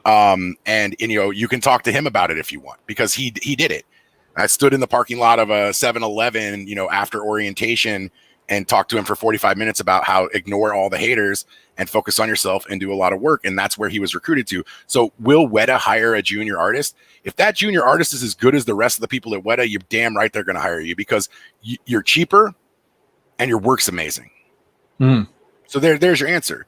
So we don't hire juniors is a really great way to get the 10,000 people graduating from college with graphic design degrees to stop sending you their portfolios. But if you're good and you put your work in front of me and I'm like, wow, this kid's 20 and they can do this, hire them now. They have a good attitude. Let's interview them at least, see who they are. So never take no for answer, man. Like that's the thing is like just because, HR puts something on a website does not mean that that's a speed bump. That's not a barricade. Kick it down. Like, kick it down and say, no, I want to work for you. Here's my work. It's awesome. But don't expect to do mediocre work and get anybody to care. And that's the big thing that you don't hear being had in these conversations. When you see the disgruntled visual effects student going, no one will hire me. And then you look at their portfolio and it's mediocre. It might have been the best thing at their school, but it's mediocre. It's not that they dislike you. It's not that everybody lied to you. It's that your work is average. And there isn't a lot of room for average in our industry. And that's why you need mentorship. That's why you need to be, critical to yourself, and why you need to continue to grow and push your skills. And if you do that, then like WETA will hire you. WETA will hire you. ILM will hire you. Blizzard will hire you. DreamWorks will hire you. Pixar will hire you. They're hiring people that do awesome work that they want to work with. They're not hiring people to give them a shot because they're the best of the best. So who are the studios hiring people to give them shots? Smaller studios who need people to come in and who can grow alongside. But that's the reality of it is like so many people want to believe that the world's against them. It's not. Like, if your work isn't good enough to get you the job that you want, keep working. Absolutely. That's all there is too. That's your job. Your job is to make art. If you make art and people don't like it, make more art until people like it. Don't give up. Just realize that your art isn't at a level where people want it yet. So keep making it. Look for mentorships. Continue to push yourself, get out of your comfort zones. All these, like I said, it's going to be, my whole talk is going to be, it's all cliche, right? Like, I don't even know if people like care about anything I'm saying, because it's just like, take a horse to water and teach it to fish, like whatever. But at the same time, it's not cliche, Max. No, what I love about the subject matter we're covering today is this is the kind of stuff that really only someone who is in the position that you're in can speak to, because you're working with students all day long. Well, I've also been the guy hiring.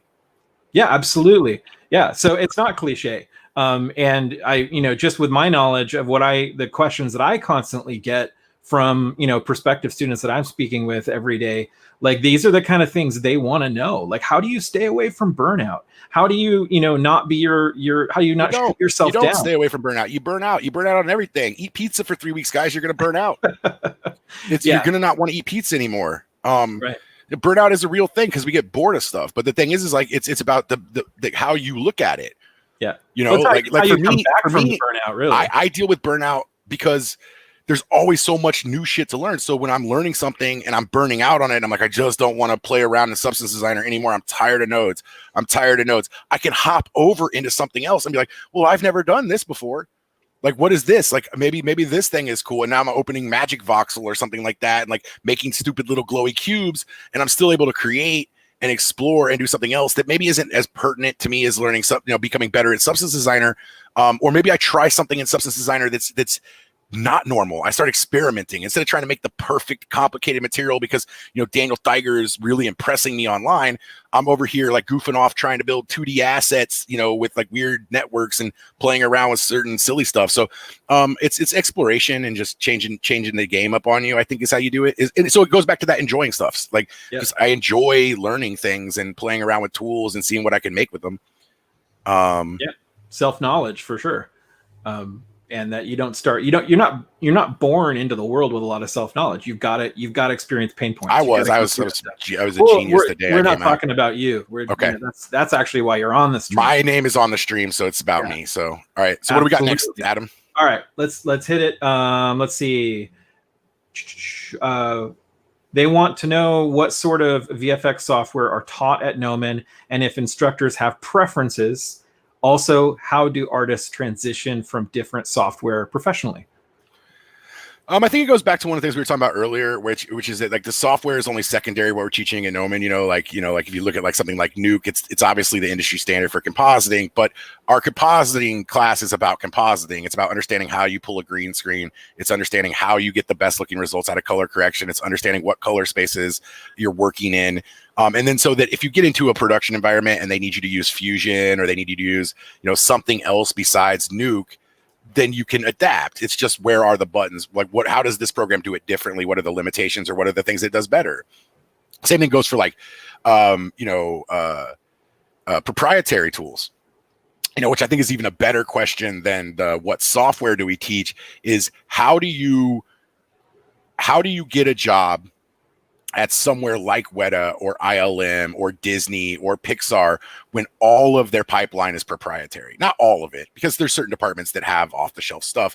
But when the largest percentage of your pipeline is proprietary, how does a school who has no access to that, or a student who has no access to those tools, prepare themselves for a career when they can't have those tools? You can't get access to Ubisoft's game engine. You can't get access to, any of this stuff. So unless the studio you're going to work for uses Unreal or Unity or one of the, 2D intermediate engines there, like how can you prepare yourself for a game in a career in games?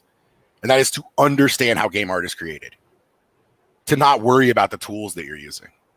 That's what I was saying earlier about like becoming a modeler instead of becoming a Maya master.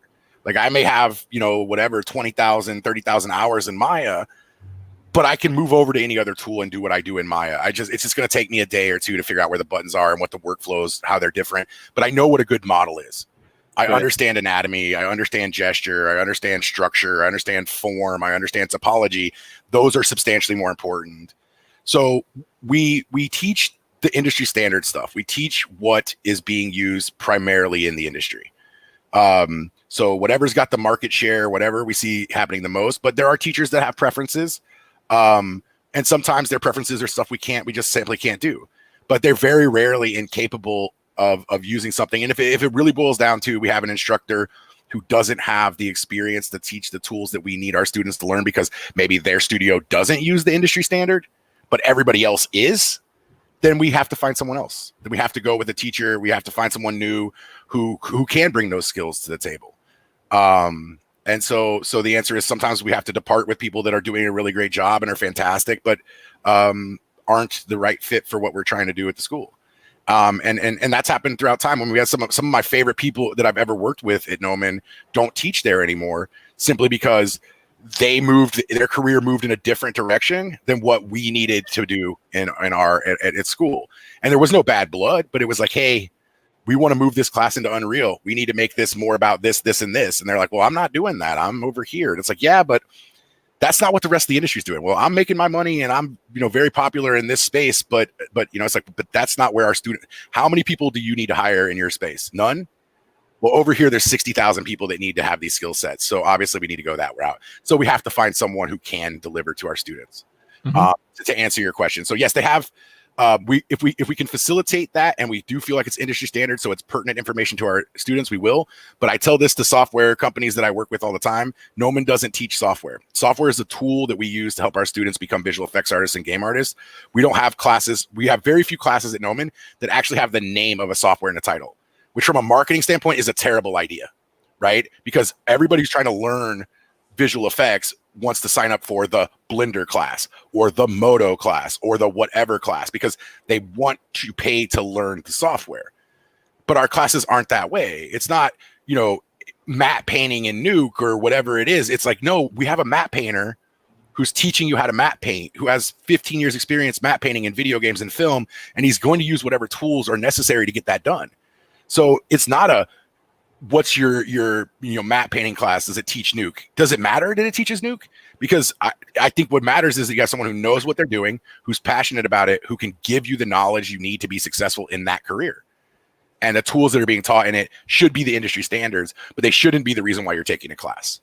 Yeah, no, I love that. I was, this is going to be a much more simplified version of what you said, but I was, anecdotally, I was watching something from THU where Tara Whitlatch was going through a sketchbook.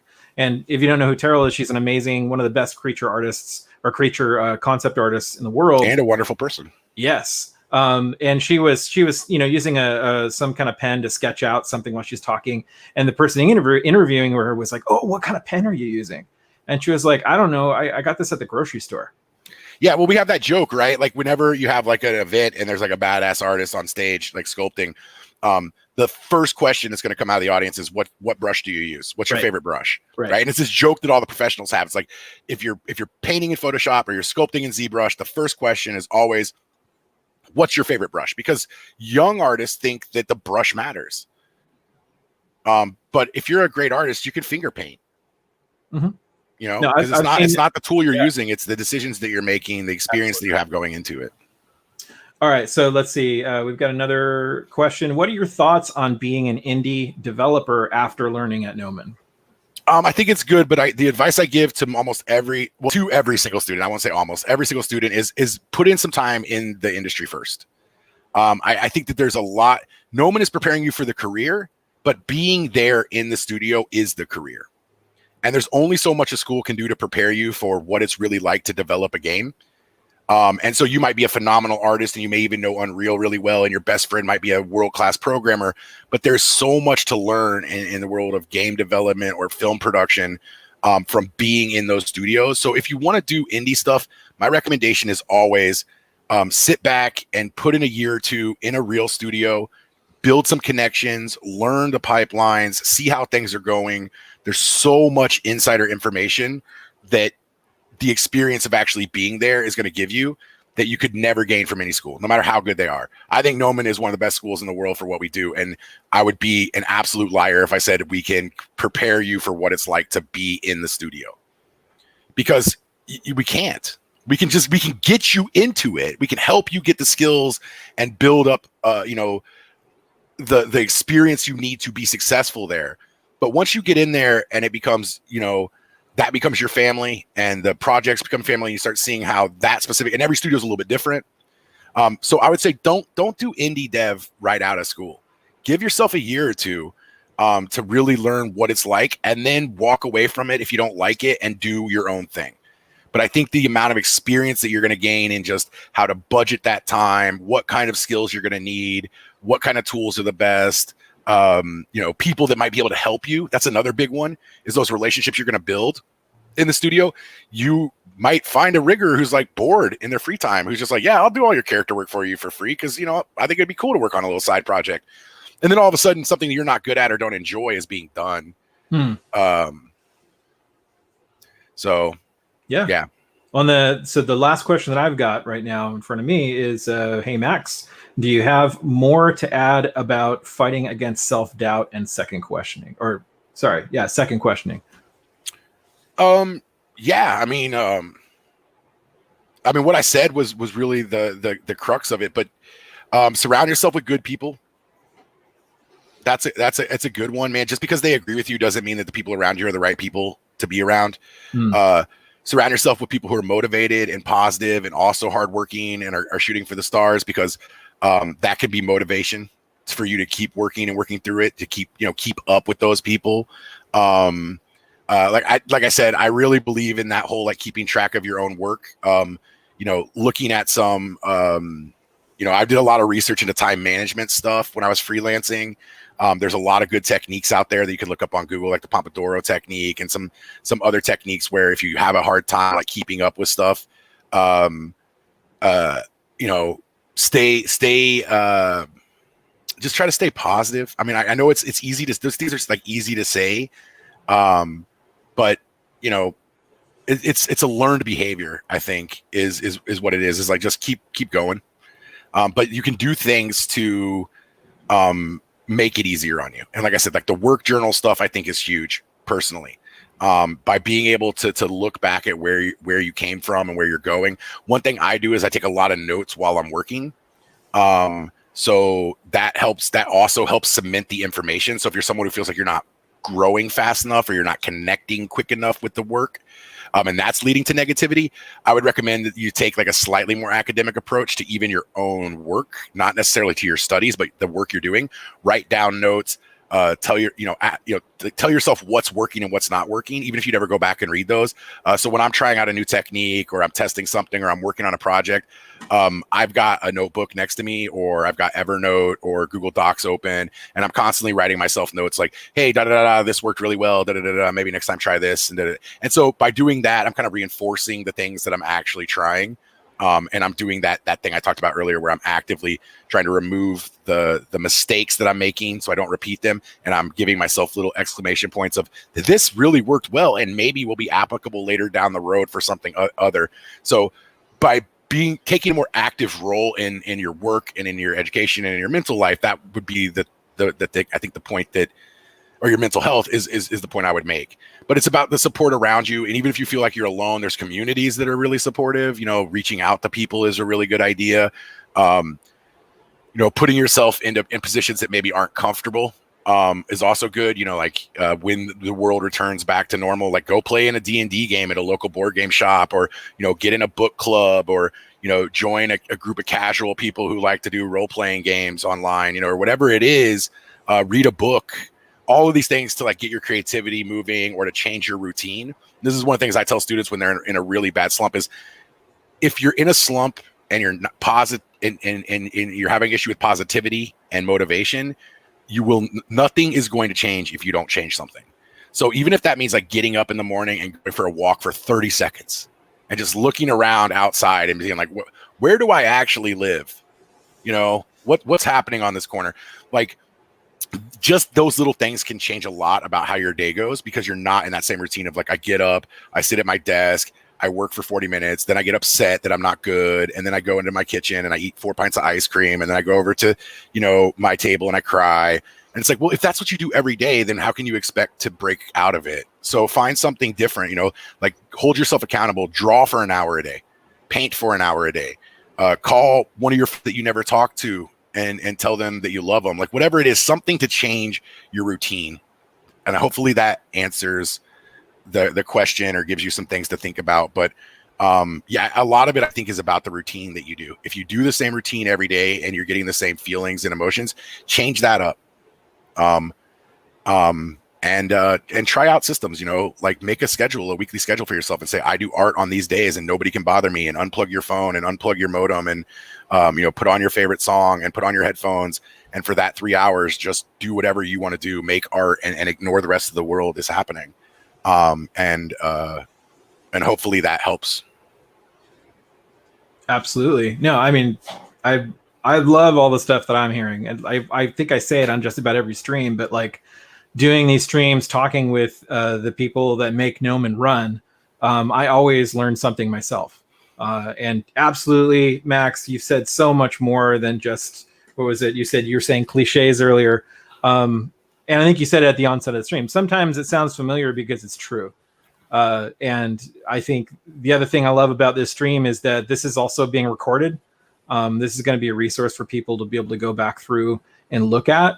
It's going to be very different than the other stuff we've got, just like they're different than this, and all of that's on our YouTube channel. So if you go into our playlist on our YouTube channel, I think we've got over 100 different streams that you can get access to for free, ranging from like educational or demonstrations or talks by industry artists to the kind of stuff we're doing with Max today. So I think Are you trying to wrap up? Because there's some more questions here. Oh, dude, if you want to keep going, go for it. I'll try to go really quickly because I know we're kind of out of time, but I'll try to get the answers to some of these ones. No, go for it. I'm just trying to be respectful of your time. So yeah. We do not plan on doing any Blender courses as of yet. Blender is a great tool to get started in 3D. It isn't really holding much weight in the industry right now outside of, independent freelance people or modelers in certain studios. It's not really big in the animation pipelines or anything like that at this point.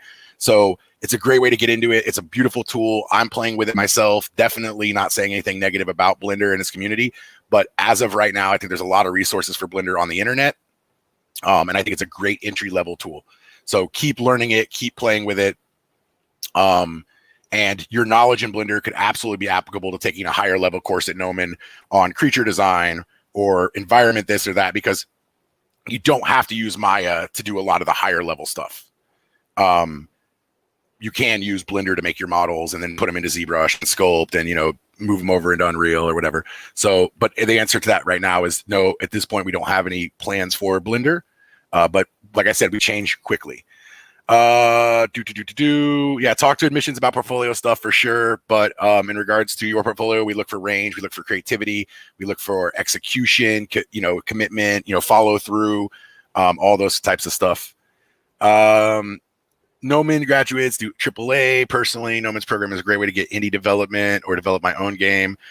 Absolutely. We kind of talked about that earlier. You will learn enough in the art processes that you could absolutely start an indie game if you were working inside, if you either had pre-existing knowledge of programming coming to Gnomon, or you were working inside of an engine that doesn't require as much programming like Unreal, and you were willing to work within the limitations that your current skill set had. Meaning you were, simplifying things. But I still hold to what I said earlier, which is, whether you're going into a indie studio out of school or a AAA studio out of school, I recommend going into a studio before you focus in on your own projects to get that professional experience. Do I recommend students work while studying at Gnomon? Gnomon, at the end of the program, when you get towards your last couple terms, we have students who take on internships, right, for credit, where they're working in a studio and working on their demo reel, like externships. That I think is great. There's no way in hell I would recommend having any other obligations other than Gnomon for the program. There's been very few people I can think of in historically that have gone through Gnomon who've tried to hold a part-time or even full-time job and been able to manage the workload at the level that they need to be really successful. And that's not to say no one's ever done it. I know people that had entire families that they were taking care of and had part-time jobs, and they managed to get through. But I think Gnomon is best done if it's the single thing that you're committing to for that 2 years or 3 years. And it's not a long period of time. 2 years is not a long period of time to sacrifice, but I think you're talking about making a leap from 0 to I have a very good high-paying job in the AAA video games world. That's not an easy journey, and so the more time you can commit to it, the better. So my recommendation typically is no. Hi, Lucy, Gnomon Library, I love you. Kisses. Very motivational. Okay, so I think I got everybody. Do you recommend? Nope, we got that. All right, I think that's everything. If we did miss you, you've got about 10 seconds before Adam throws the clapper down and kicks me off this stream. So hurry to type whatever it is you got. Just came in from Zach, who's looking at the chat. Any tips for working internationally? And they're saying being away from family is intimidating for a lot of artists. Sure. And even not only internationally, dude, it was intimidating for me. You know, I was from the Midwest. I had a really great group of friends and family. And moving to California was really, really hard.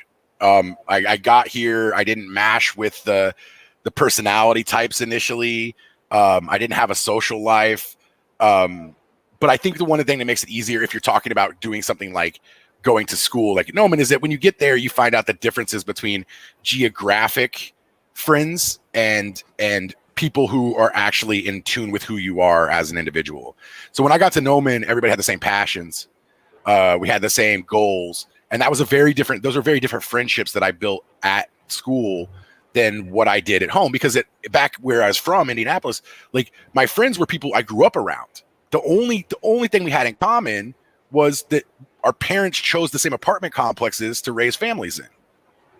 That's it. That's what made us friends. And they're some of my best friends in the whole world. I love them to death. And we grew together, we developed together, but they never understood my desire and passion to work on video games and films, because that wasn't how we became friends. So when you get into those situations, whether you're from Turkey or Singapore or Iran or Mexico or Chile or wherever, when you come to a place like Gnomon, everybody's in it for the same damn reason.